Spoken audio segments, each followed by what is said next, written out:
So I did some more research on just how long quail can take to hatch out, and while 12 hours is usually normal after they pip, it can be up to 24 hours, and for chickens it's usually up to 48 hours after they pip. So this one could just be one of the slow ones. I have left the other egg in here that I believe to be dead, that has not shown, that pip has not shown any signs of movement. I have not seen any move at all. I have not seen the beak poke out. So I think that one closer to me, which is the one in the sort of in the center of the camera, is probably not alive, but I've left it in there just in case I'm wrong about that. This one right here is just, I mean, he's been whacking away at this little pip hole that he's made. And I'm not going to do anything even now, because now is just getting to the point of 24 hours. I'm going to give him overnight at least, maybe even 48 hours before I decide to do anything. Because as, I don't know if you can see, it may not be breeched, it may just be taking longer to hatch for whatever reason. Now if this chick starts making a real wide pip, and the hole just keeps getting bigger but it won't zip, that may be an indication of that it is breeched, because it can make the hole bigger, you know, where it can reach, but it can't actually turn around inside the shell to zip out. Still, breeched or not, I'm not going to do anything until probably later on tomorrow, if I do anything, because if you try to help them out too early and those veins are not absorbed, then they can actually bleed to death. So it'd be worse for me to help this little guy out than it would just to let nature take its course at this point. It's a good sign though that this chick is still very active inside the shell, so as long as it's still alive, I'm going to keep it in here and just wait.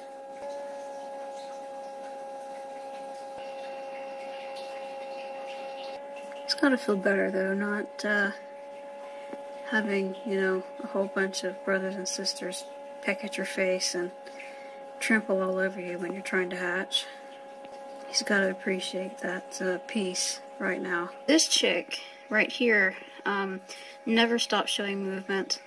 I probably thought it was maybe breeched around 24 hours and it still hadn't pipped, and then I had been waiting to see if that hole would get bigger, and it did, but it looked like it was thrusting its head up.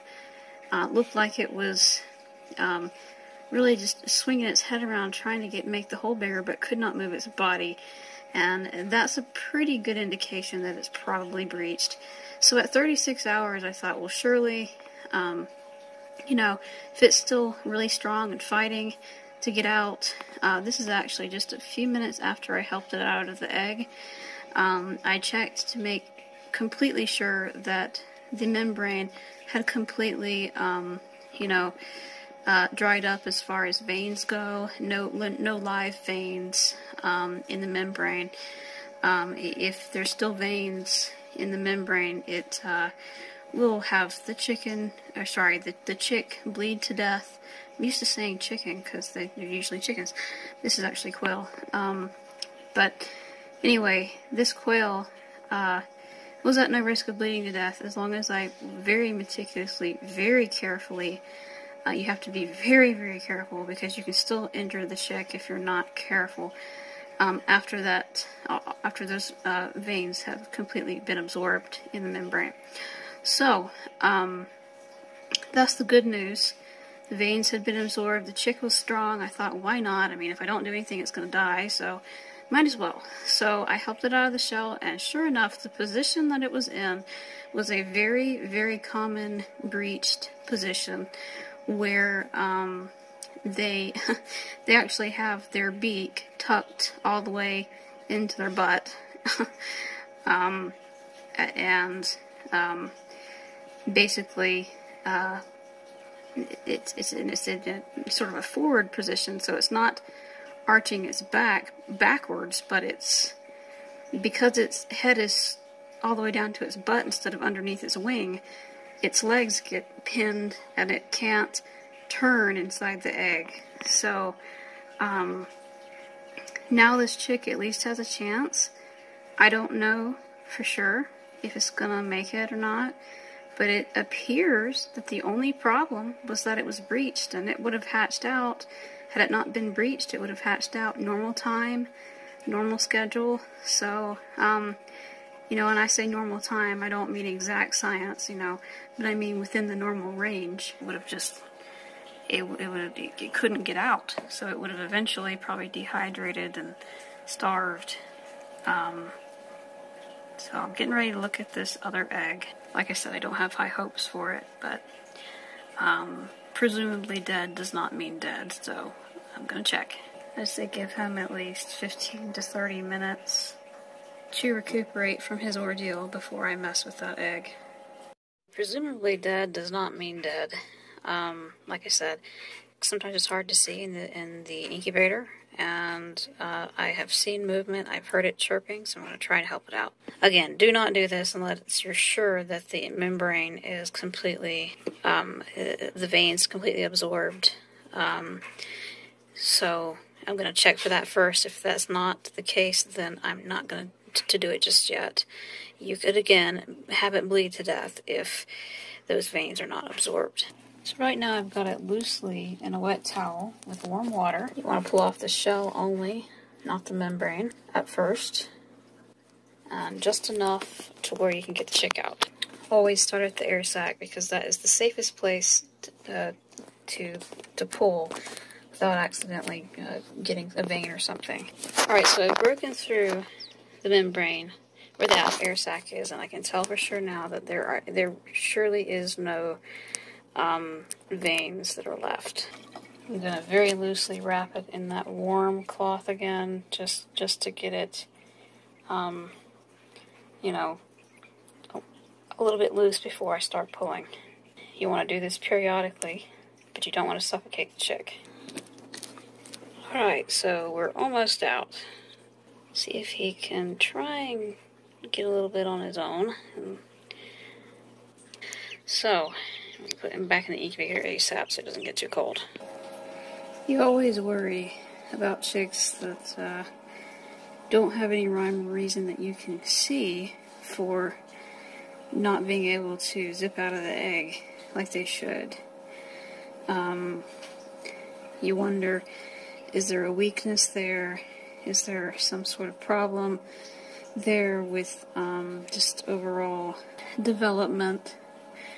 Or is it just something that is a little less scary, like, you know, maybe a badly formed egg where the egg was too hard, or, you know, who knows. But I couldn't find a definitive reason for this one, although I will admit that I was less worried about checking to see if it was breeched and more worried about getting it out of there. So if I didn't, I mean, the other one was very obvious to me, but I didn't really see anything right away, so I just kind of, you know, didn't think much about it. So it could have been breeched, but I didn't really look hard enough. The second chick that I thought was dead inside the egg at first, you know, which is the white one, that one is substantially weaker despite only being, you know, taken out of the egg moments after the brown one was taken out of its egg. So, I'm thinking that that's why I thought it was dead. It was just a weaker chick. And you see that brown sort of silvery. It's kind of hard to tell what it's going to be when it dries out. But that one was fighting.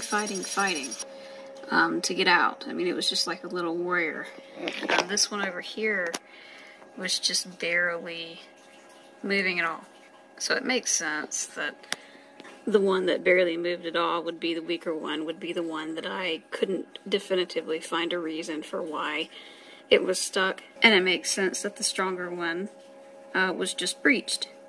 You know, simple reason, and would have normal hatched had it not been breeched. I don't think that this one would have hatched normally either way. It may have eventually hatched out on its own, you know, a day later. Maybe. But, you know, again, there's still a possibility that there was a reason other than weakness. It could have even been breeched. So we don't know. But for sure we know that that one's the weaker one. Sorry, my light went out. That one's the weaker one.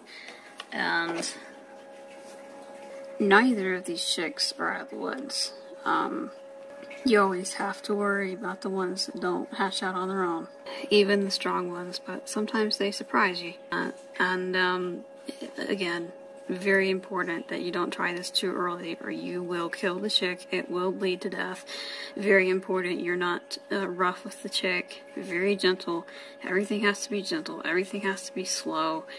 You have to make sure that all those veins have been absorbed. You have to make sure that all the yolk has been absorbed. You have to make sure that you're not going to hurt the chick.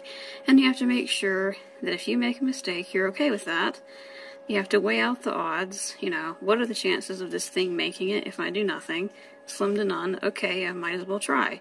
Or, you know, if not enough time has passed by, and you think it may have a chance of hatching out on its own, leave it be. I have noticed that this chick here is still trying to figure out that it can move its head completely. It was breeched for so long that it's surprised that it can move his neck now in any position that he wants to. So it may be even a bit sore from being in that position for so long. I'm sure it is.